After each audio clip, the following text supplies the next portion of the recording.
우리는 오랜 시간 하늘을 보며 신을 떠올렸습니다. 태초의 인간은 신을 통해 세상을 이해하려 했고, 지금도 우리는 미지의 영역을 마주할 때 종종 신성의 개념을 떠올립니다. 오늘 우리는 신이라는 개념을 재조명하고자 합니다. 신은 과연 누구이며 무엇일까요?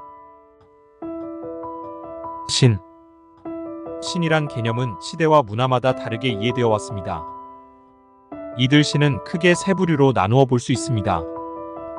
무엇보다도 먼저 신은 우주 만물과 인류를 창조하고 구원하는 존재, 즉 창조주로서 인식하는 대상입니다. 어떤 집단이나 개인에 따라서는 죽은 사람의 넋이나 혼 또는 신앙의 대상이 되는 천지의 정령을 신으로 인식하기도 합니다. 그렇다면 당신이 인식하거나 숭배하는 신은 누구입니까? 일반적으로 신은 전능하고 인간의 이해를 초월한 존재로 묘사되었죠. 하지만 그 본질은 무엇일까요?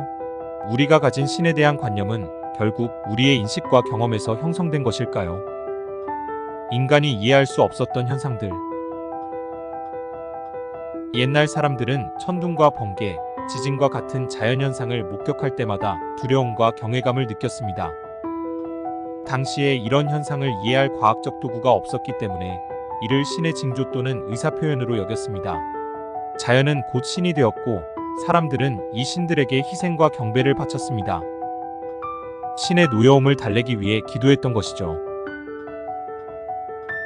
초인적 존재들. 인류는 영적 물질적으로 앞선 외계인, 영적 능력을 지닌 인물들, 그리고 귀신과 같은 초인적 존재에 대한 이야기를 남겼습니다. 이들은 인간의 한계를 뛰어넘는 능력을 가졌다고 묘사되며 신과 같은 존재로 여겨졌습니다. 이해할 수 없는 힘은 곧 신성으로 여겨졌습니다. 우리는 이들을 신처럼 숭배하거나 두려워했습니다. 지식을 통한 신격화. 고대 사회에서 특별한 지식이나 기술을 지닌 자들은 때때로 신으로서 숭배되기도 했습니다. 별의 움직임을 예측하거나 치료사가 약초로 병을 치료할 때 사람들은 그들을 신성하게 여겼습니다. 그들의 능력은 당시 사람들에게 기적처럼 보였고 이를 신성하게 받아들였습니다. 신화와 신들의 탄생. 인류는 설명할 수 없는 현상이나 사건들을 신화와 신의 존재로 해석했습니다. 그리스 신화에서 신들은 자연의 힘을 상징하며 인간에게 감정과 교훈을 전달했습니다. 신화는 과학적 지식의 공백을 채우는 역할을 했죠. 이처럼 신은 인간이 이해하지 못하는 모든 것의 상징이었습니다. 당신은 누구입니까? 그렇다면 오늘날의 우리는 어떨까요? 우리는 과학과 지식의 힘으로 과거의 한계를 넘어서고 있습니다. 우주 탐사, 유전자 편집, 인공지능, 이런 것들이 과거의 사람들이 보기에 신과 같은 능력처럼 보였을지도 모릅니다.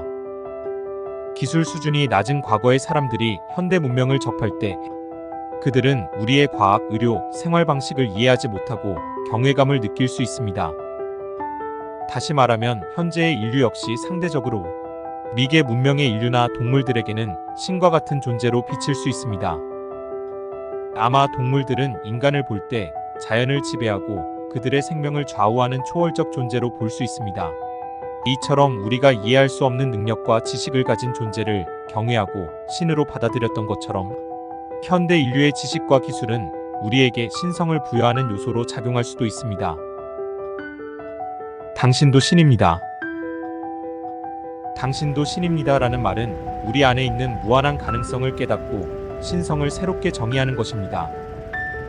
신성을 더 이상 미지의 영역에 두지 말고 우리들 의식의 진화와 깨달음을 통해 우리 자신이 신성을 만들어 갈 수 있음을 의미합니다.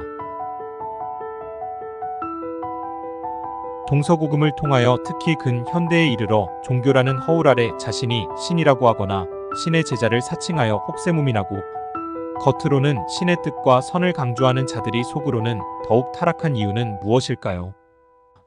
그리고 그들의 혓바닥을 추앙하는 사람들에게 신의 세계는 어떻게 다를까요? 이른바 신이라고 인식되는 석가부처나 예수께서 돈을 요구하셨나요? 아님 절이나 교회를 지으라고 했던가요? 그리고 이를 성전이라 부르라 했던가요?